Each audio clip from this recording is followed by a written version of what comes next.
नमस्कार दोस्तों, एक नई लर्निंग के साथ हाजिर हूं और आज की इस लर्निंग में जिस कंपनी विशेष को लेकर के हम लोग चर्चा करने की कोशिश करेंगे, उसके लिए एक हमने फार्मूला बेस पे कुछ कंपनी को फाइंड आउट किया स्किनर की हेल्प से।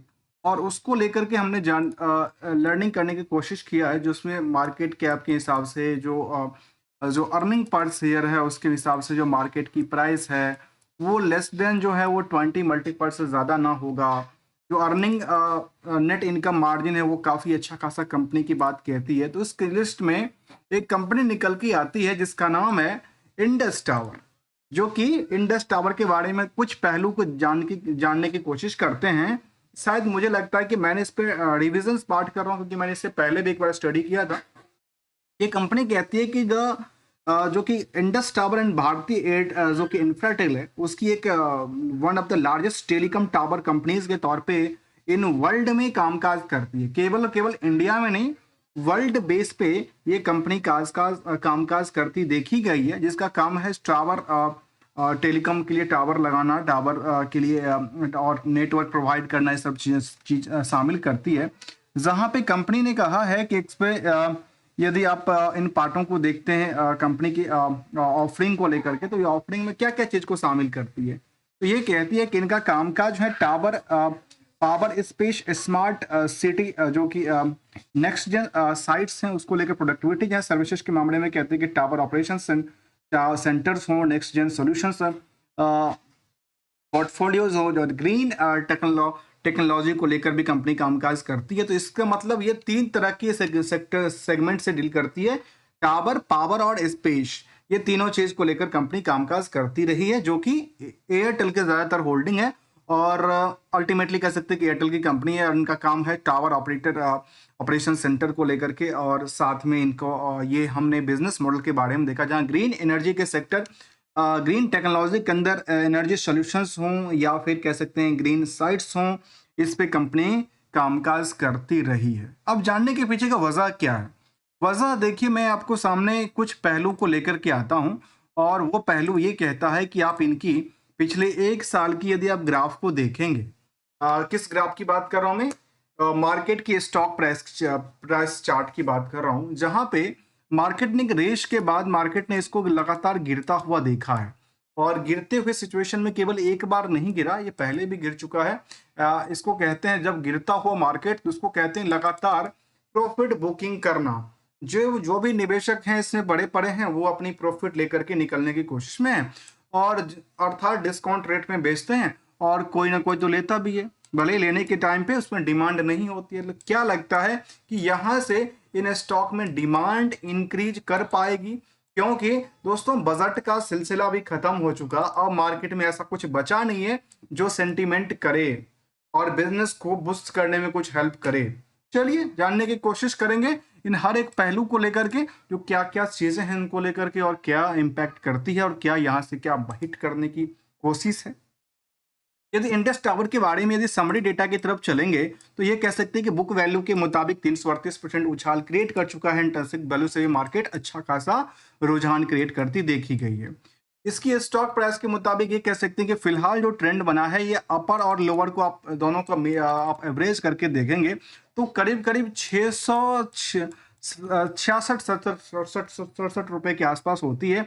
और इनको आप यदि इसको डिवाइड करके देखेंगे, तो कट अल्टीमेटली कहता है कि 300, यदि आप 33 रुपए के आसपास मान लें एवरेज, तो शायद यहां से ये अप ट्रेंड के लिए खुलता हुआ दिखता है। इस तरह के स्टॉक को कहते हैं कि ब्रेक आउट होती हुई स्टॉक। तो ये एक पहला पहलू था। अब आते हैं कुछ और पहलू को लेकर। इंडस्ट्रियल की बाकी कंपनियों की रफ्तार के आगे जो स्टॉक में निवेशकों को लेकर इंटरेस्ट है, मल्टीपल को लेकर के अर्निंग पर शेयर के हिसाब से वो काफी कम है, आधा से भी काफी कम दर्ज करते देखी गई।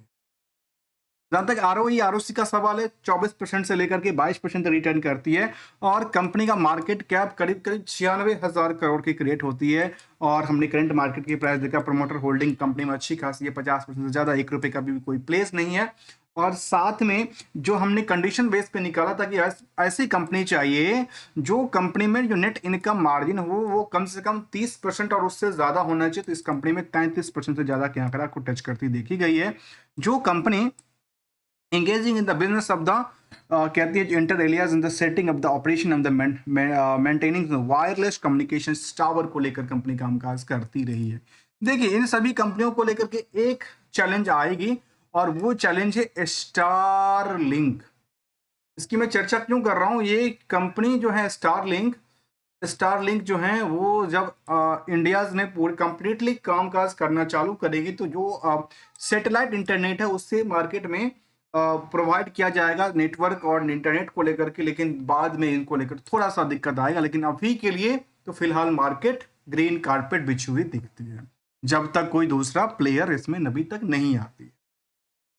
इसके अलावा यदि कंपनी की तरफ देखा जाए तो रिजल्ट के प्रोस्पेक्टिव डेटा को देखें, दिसंबर तक का रिजल्ट अपडेटेड था और क्वार्टर ऑन क्वार्टर डेटाबेस को लेकर के देखेंगे तो मार्केट में जो इनका कह सकते हैं कि जो इनका रेवेन्यू था वो नियर अबाउट सेम रहा है। रेवेन्यू में कोई बड़ी हलचल नहीं थी। लगता है कि शायद जो मोबाइल की कॉस्ट थी वो भी, इंटरनेट की कॉस्ट इंडिया में वैसे भी काफ़ी कम होती जाती है। जैसे चाहे वो वॉइस कॉल की बात करें, इंटरनेट की बात में, सारी की सारी कॉस्टिंग कम होती जाती है, तो फिर इनका कॉस्ट भी तो कंपनी कम ही पे करेगी अल्टीमेटली इनका ये। लेकिन दूसरी बात ये रही जो कंपनी ऑपरेशन प्रॉफिट से 92% की कमाई को सेव करती है, जो कि इनके लिए चैलेंजिंग जो था पहले उसको ये आगे निकल के देखी गई। मतलब ये कह सकते हैं यहां से मार्केट बुल होने के लिए एक एंगल्स दिखता है YOY के मुताबिक, दूसरा एंगल कहता है QoQ के, जबकि इंटरेस्ट और अदर सोर्स ऑफ इनकम को आपस में एडजस्टेबल नहीं है। ये थोड़ा सा टेंशन का सवाल है जिसके लिए इसको कंपनी को थोड़ा सा इस पर ध्यान देना चाहिए और ये आगे चल के साथ इंप्रूवमेंट कर पाएगी। जहां तक इसमें नेट इनकम का सवाल है उसमें हमने देखा कि ईयर ऑन ईयर बेसिस के लिहाज से कंपनी सेल्स अप ट्रेंड करती है, प्रॉफिट का ट्रेंड लगातार अप ट्रेंड की बात कहती है। स्टॉक प्राइस CGR भले ही मार्केट गिरती पड़ती निकल के आई लेकिन आज भी 58% की रिटर्न क्रिएट करती है CGR के बेसिस पे, जबकि रिटर्न ऑन इक्विटी भी करीब 24% तक की आंकड़ा को टच करती है।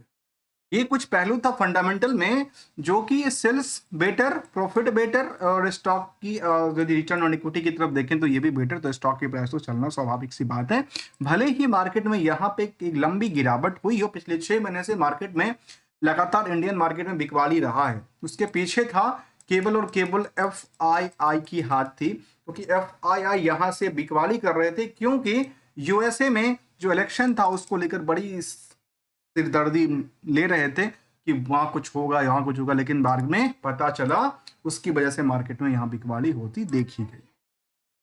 अगली सिचुएशन कहता है कंपनी को लेकर के, यदि आप पीयर से कंपेयर करेंगे तो जहां पे इंडस टावर, सुयोग, टेलीमेटिक्स हो, सार टेलीविजन, टेलीवेंचर्स जैसे कंपनी शामिल है, तो बुक वैल्यू के मुताबिक यदि आप दूसरी कंपनी से कंपेयर करते तो कुछ कंपनी से ये ओवरवेटेज है तो कुछ कंपनी से अंडरवेटेज की बात कहती है।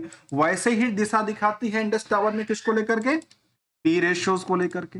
नेक्स्ट पहलू कहता है कि बाकी कंपनियों की जो अर्निंग है उसके मुताबिक आप देखेंगे तो यहाँ पे ओवरऑल लास्ट 12 महीने में 33% तक की कमाई को सेव कर दी, जबकि कुछ कंपनी तो 37% और कुछ कंपनी तो नीलवट्टा नील के आसपास पड़ी हुई दिखती है। तो जबकि क्वार्टरली डेटाबेस इसके क्या देती हैं, एक अच्छे खासे सपोर्ट देने के लिए तैयार है। सोचिए कंपनी में खर्च कुछ हुआ नहीं दिसंबर क्वार्टर में, जो कमाई वो सब पॉकेट में आई, तो मार्केट को बूस्ट होना चाहिए था। तो जब बूस्ट होना चाहिए तो बूस्ट करने के लिए देखिए क्या होता है। चलिए, क्योंकि बजट का भी सेशन खत्म हो चुका है, अब आती है मार्केट को लेकर के। जो निवेशकों का इंटरेस्ट कहता है वो करीब करीब 4.5 लाख निवेशक हैं इस कंपनी में, जो कि लगातार दिन बाय दिन बढ़ती जा रही है। कुछ बल्क डील भी शामिल होता है। FIDA की होल्डिंग अच्छी खासी है, 26% से 17% तक की होल्डिंग है।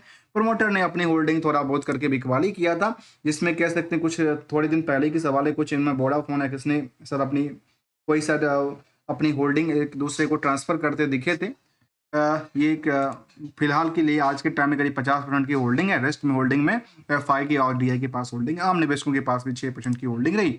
और मार्केट में इस तरह के जब सेटलमेंट हुए तो मार्केट में उनको लेकर के हलचल क्रिएट करती देखी गई। ये कुछ पहलू था।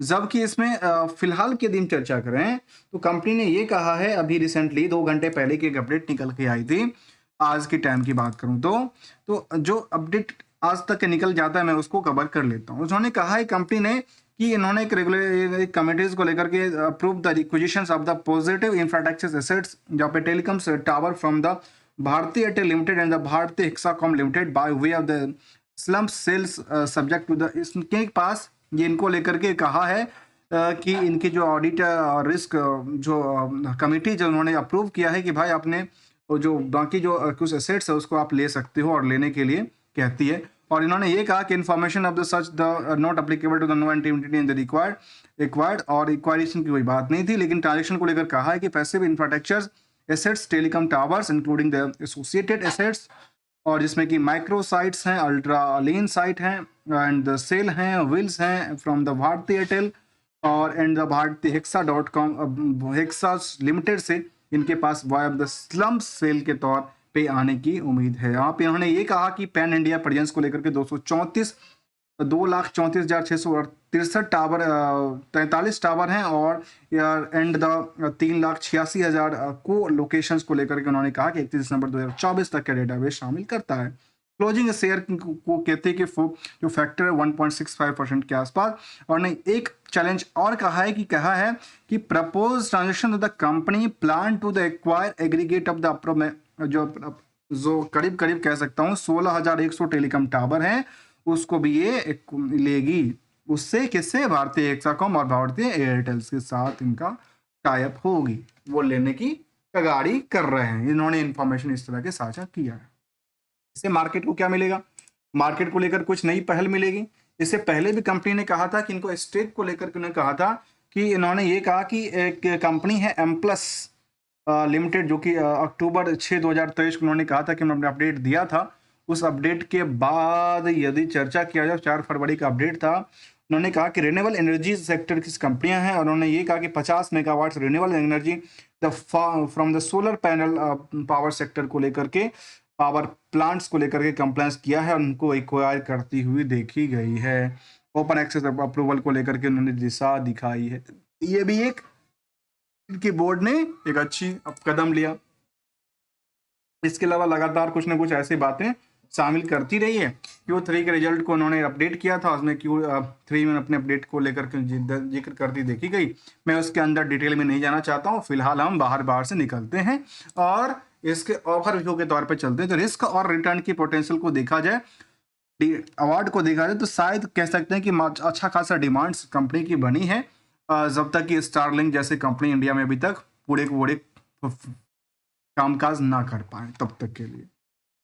अब सवाल आते हैं क्या इनको लेकर के क्या पहलू है, जहाँ पे बाय बैक ऑफ शेयर किया था अभी 24 की बात है। अच्छे खासे इनके पास फंड पड़े हैं, लगातार उन्होंने 20, 21, 22, 23 में लगातार डिविडेंड देती रही है। 4 रुपए से लेकर 11 रुपए तक डिविडेंड पे आउट किया है। कंपैरिजन टू द, यदि आप इनकी standalone data operating profit margin को देखेंगे तो पिछले क्वार्टर के मुताबिक तो करीब 50% हाइक हो जाती है। तो नेट प्रॉफिट मार्जिन में नियरली डबल के आसपास पहुंच जाती है। 100% ज़्यादा इंक्रीज हो जाती है।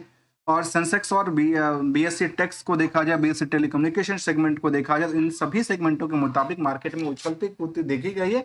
लेकिन मार्केट में सिंपल सी बात है, जब मौका मिले पिक पे मार्केट में क्या करना चाहिए, पिक पे आने के बाद मार्केट में अपनी टारगेट को अचीव करना चाहिए।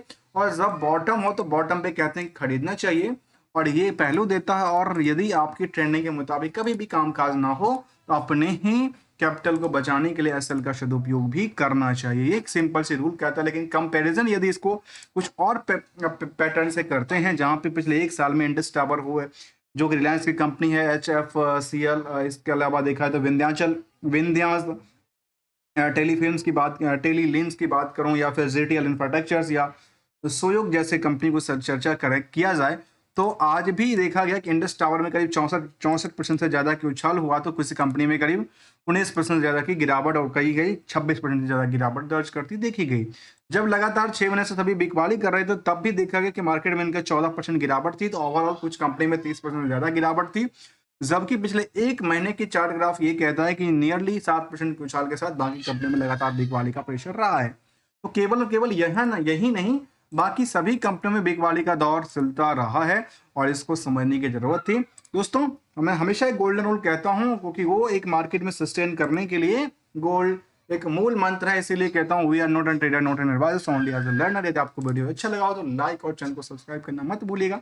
Thanks for the joining us.